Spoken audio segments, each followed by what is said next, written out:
Good morning. Could everybody hear me okay? We're good. All right. So welcome to this morning's discussion of Psyfeld. We could jump right into it. Anybody have any thoughts, observations about what they saw or what they would like to talk about with regard to the episode?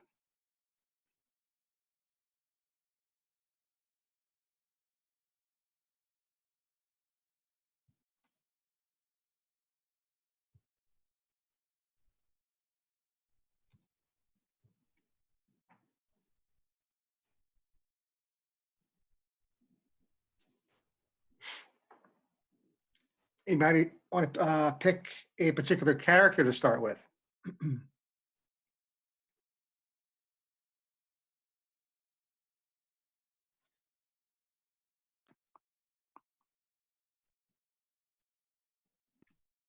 I could start.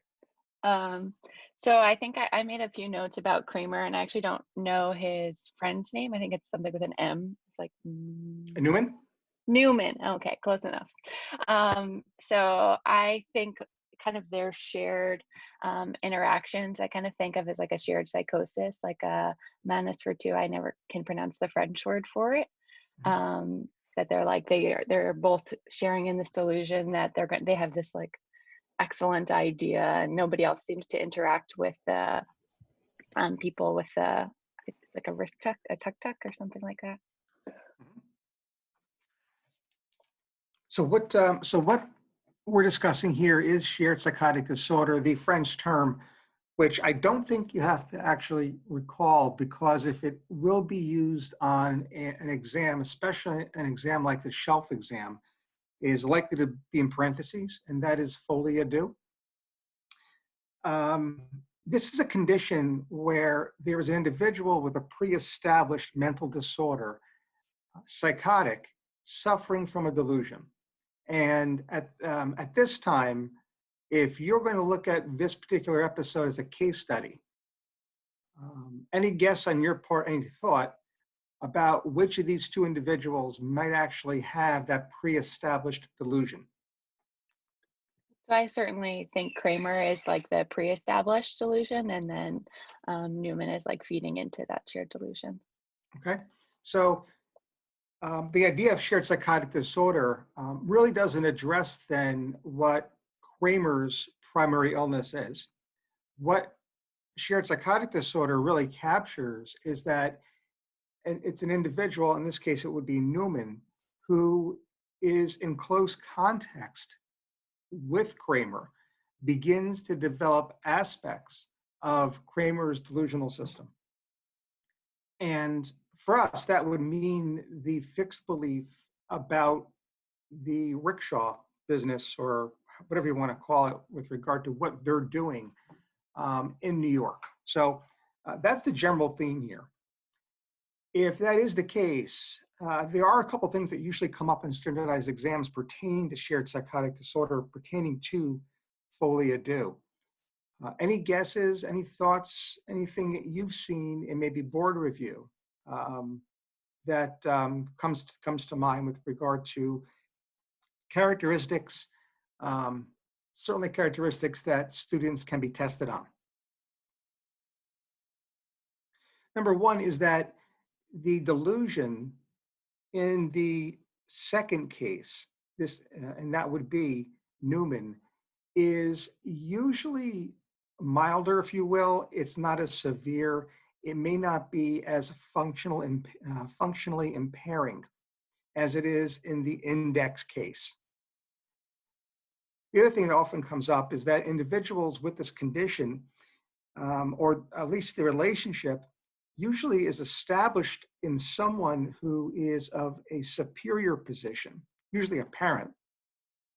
And the second case is usually dependent in some way.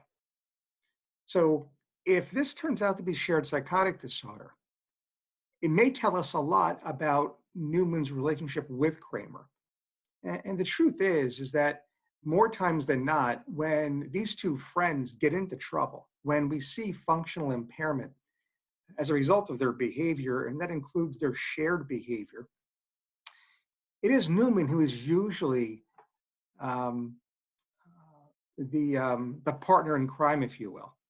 It's usually Kramer's ideas that get them into trouble. So, interesting take on this relationship. Maybe it is shared psychotic disorder. If it was, what's one thing that, not in this episode, but maybe in a subsequent episode with their continued relationship, or at least these continued characters, we may observe? How do you treat shared psychotic disorder? Don't you need to separate them? Exactly right. So, what you would see in a subsequent season, hypothetically, is that these two would be separated. And upon separation, we would not expect Kramer to improve. We wouldn't expect Kramer to improve only if he would be treated for whatever his primary psychotic disorder is. On the other hand, Newman would improve. Unfortunately, Oh, yeah. because these relationships are usually long-standing, even separation is usually temporary. And when reunited, uh, and especially when the symptoms remain active in the index case, folia do is reestablished. So that's something that is unfortunate, especially when we're looking at a parent. And this illness is seen in the context of the parent-child relationship. Dr. Tibby, I have a question about that.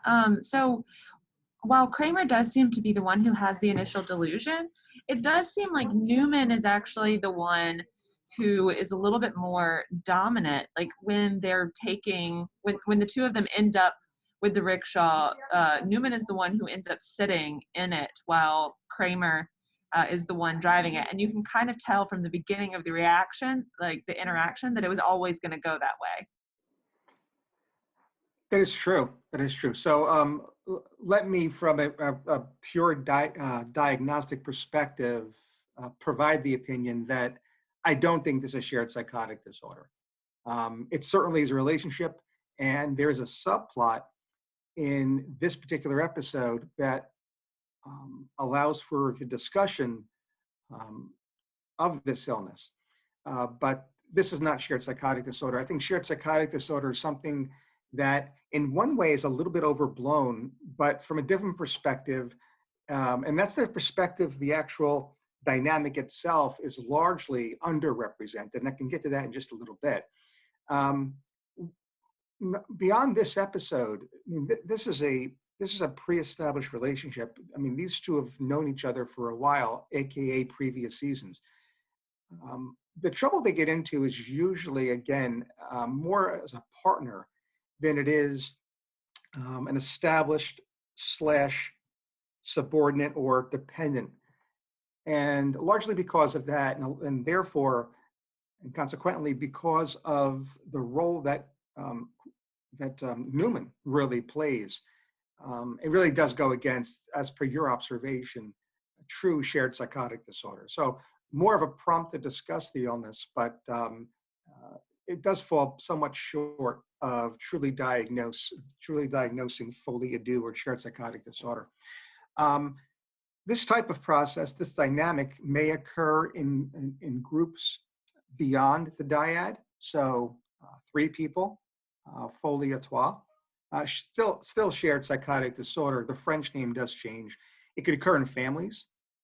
And it also could occur in individuals who, similar to Kramer and Newman, simultaneously. So there is the absence of a pre-established case, but there are 2 equal cases, and perhaps this is what's really going on here. 2 equal cases where the delusion is actually established, one feeds on the other, and it doesn't really go from a pre-established to a dependent. And perhaps that's what's going on here. The other thing that we have to focus on here is the idea of the delusion itself. So this condition is focused on someone with a pre-established delusion, and we shouldn't lose sight of that. A delusion is a fixed belief that is rigid, meaning that it is not altered when the individual is presented evidence to the contrary. If this condition, if the conditions, plural, change, and the individual does demonstrate some level of insight, that thought deficit is not going to be labeled a delusion. It's going to carry a different label. If it's not functionally impairing, the label that you will usually hear psychologists and psychiatrists use is the overvalued idea, right? So the overvalued idea is, in fact, a deficit in thought content. However, it is not fixed. And by definition, the individual does demonstrate insight, and enough insight where that deficit is not functionally impairing.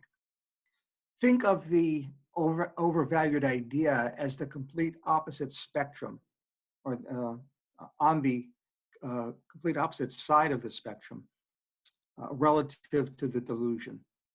And if you were to connect the dots now, and if you were to look at intermediate conditions or deficits, they go by several different names. These intermediate forms, unlike the overvalued idea, are in fact clinically significant, but unlike the delusion, are not fixed. So they do impair functioning, but the individuals do actually demonstrate some degree of insight, therefore marking them as intermediate between the overvalued idea and the delusion. They would include ruminations, preoccupations, and obsessions. And they're really in no given order, and the terms are relatively used interchangeably. Okay, so again, mildest form defined through their not being clinically significant would be the overvalued idea. The most severe form, hallmarked by clinical significance as well as rigidity, is the delusion, and then intermediate, clinically significant, but with some degree of insight, therefore non-rigid, are the ruminations, the preoccupations, and the obsessions. Okay, now, having said that and provided you that background with regard to deficits in thought content, an individual can have an obsession. Matter of fact, they can actually have obsessive compulsive disorder. So not only is there an obsession identified as a deficit in thought content, but it is clinically significant, and their clinical impairment results in the diagnosis of OCD, right? So fairly straightforward here. That obsession, when demonstrative in a person who is in close contact with someone else, maybe someone who is dependent, can lead to that person also beginning to develop the obsession as well, the intrusive thought. So in this case, the thoughts are not delusions, but we can see the mechanism in play. The American Psychiatric Association does not designate shared obsessive compulsive disorder or shared obsession disorder. That doesn't exist. Despite the fact that this could be clinically significant, it is really not captured by the American Psychiatric Association through the DSM, nor is shared rumination disorder, nor is shared preoccupation disorder, right? So lighter forms, milder forms of the delusion certainly do exist. And the dynamic with regard to two or more people sharing these lighter forms, these milder forms also exist, but there is no established diagnosis. You are not going to see this on a shelf exam. So in one way, shared psychotic disorder, at least the dynamic, is underrepresented, but you're going to see this. You're going to see individuals who become part of a group or a class and come out of that class with pretty quasi-rigid beliefs through that class. And they're going to be a different person. They're going to be changed in some way upon completion of that class, whether it's an undergraduate class, whether it's the current class everybody's taking now, starting this morning, etc.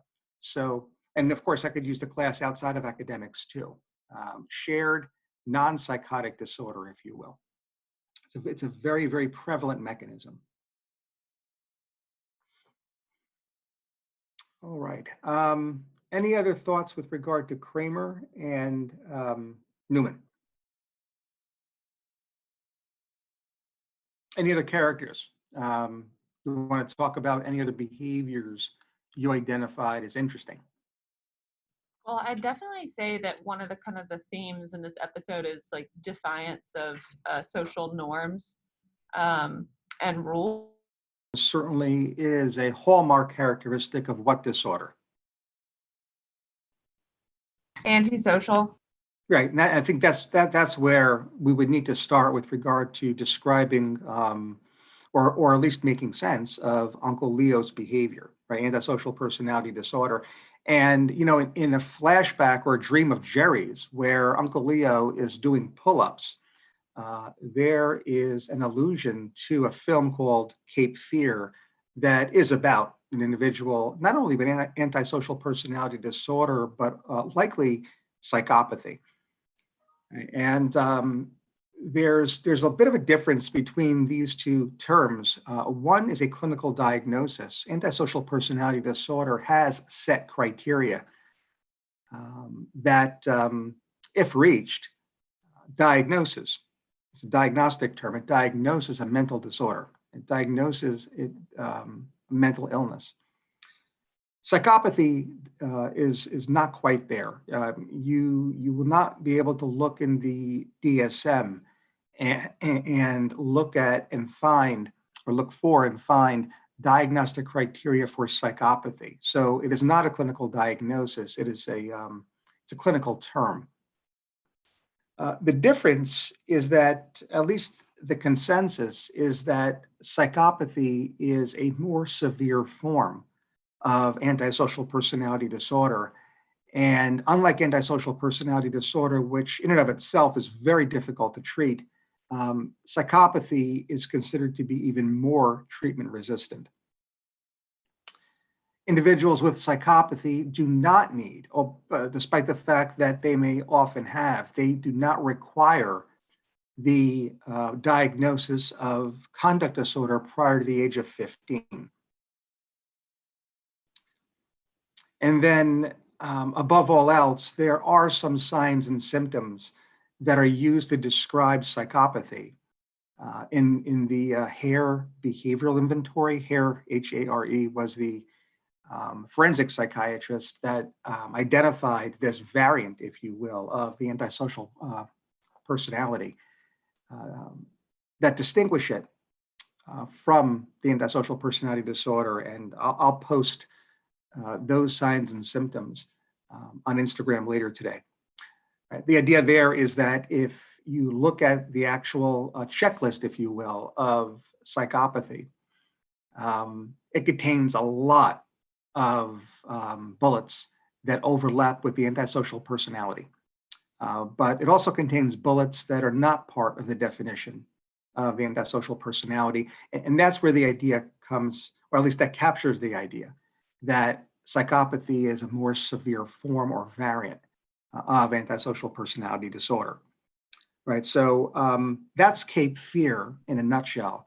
And Jerry's dream is his worry that his uncle actually has this condition. Now, in both cases, the illness called antisocial personality, as well as the condition of psychopathy, the individual may adopt a behavior that we see Uncle Leo demonstrate in the episode. What actually does Uncle Leo describe to Jerry when Jerry catches him stealing the book? He's definitely manipulative in like the fact that he takes advantage of the fact that he's an older man and can plead confused or, unaware of what he's doing. That's exactly right. Anybody want to guess the clinical term used to describe that specific manipulation that Uncle Leo describes? Malinkering, right? He is feigning. major neurocognitive disorder, right? So major neurocognitive disorder, previously known as dementia, is a condition defined through cognitive deficits. Individuals with this condition have several cognitive deficits or deficits in two or more cognitive domains that are clinically significant. The course and the progression helps differentiate it from a similar condition, at least per a slice of time, called delirium, in which the onset is slow and it is progressive.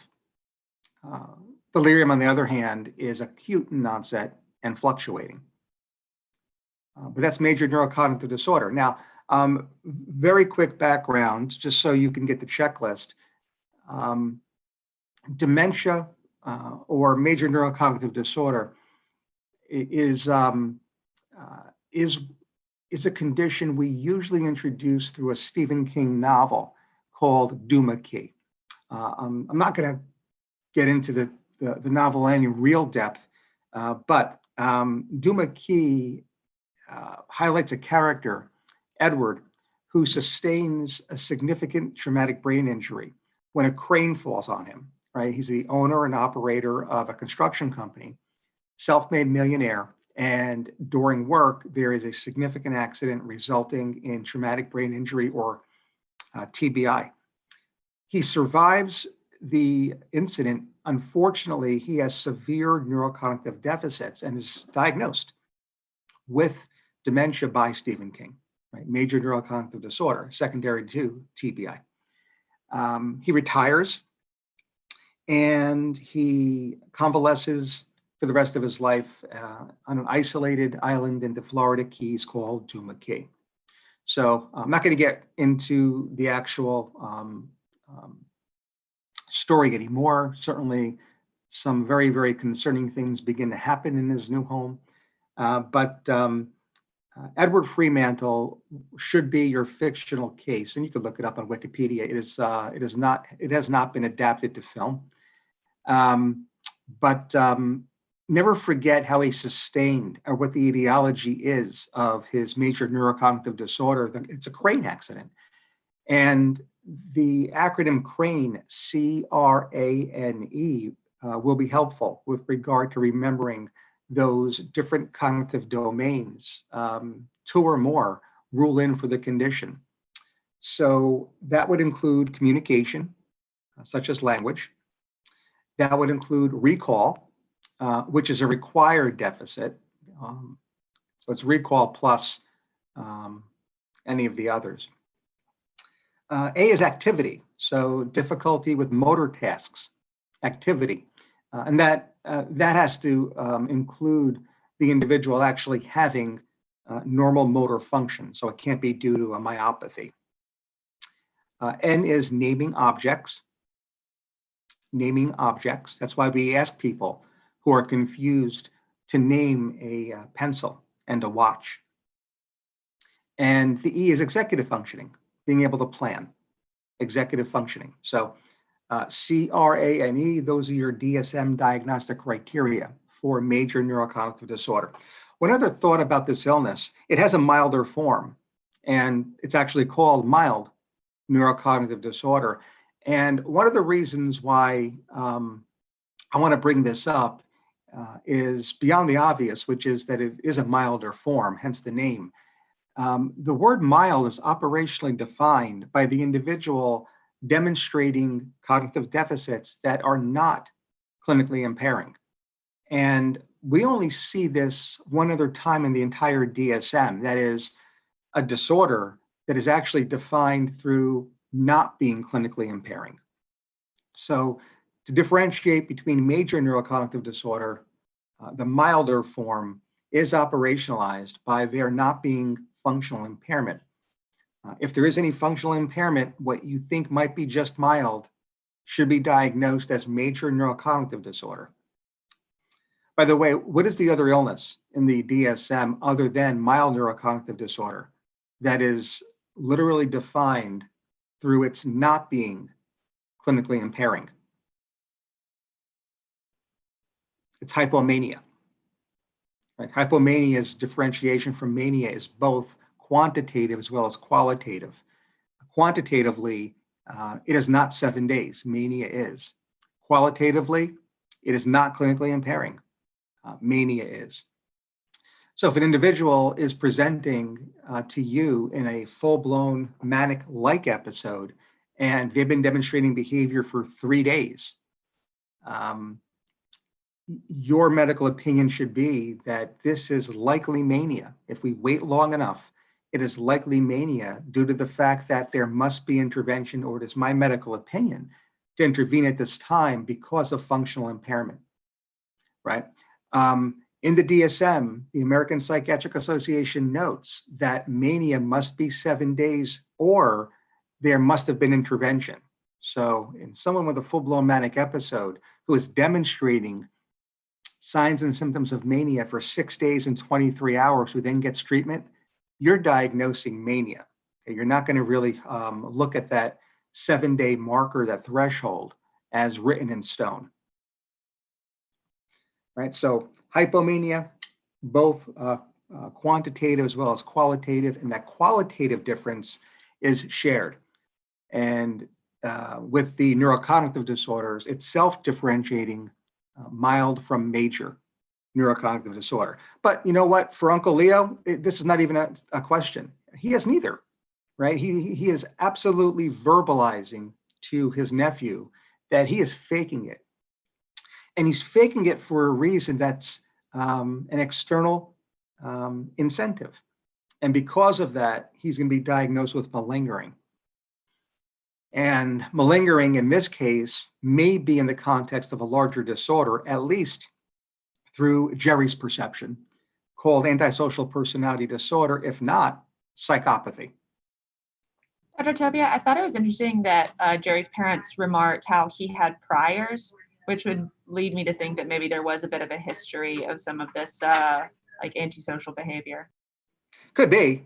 It could be. One of the questions we would ask the collaterals, one of the questions we would ask the Seinfelds is, are those priors prior to age 15? And what do they consist of?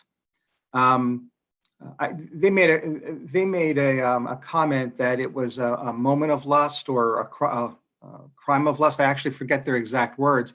It suggests that that Leo was older than 15, but that's a valid question, but one we would have asked anyway.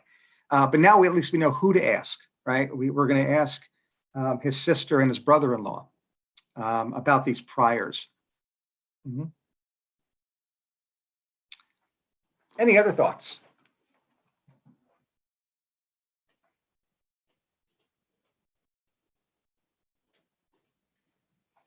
All right, we're going to leave it here. We're coming up, or we're at the half past the hour.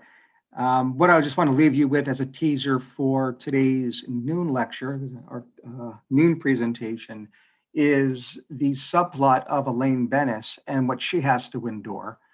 And the observation of what she actually endures is going to inform us about, or at least support what Sleeping Beauty is really about. So we'll leave that there and look forward to rounds in about, let's say 30, 45 minutes. And we will then prep and return for our 12 noon lecture, What Ails Aurora? The case study of Sleeping Beauty. Thank you.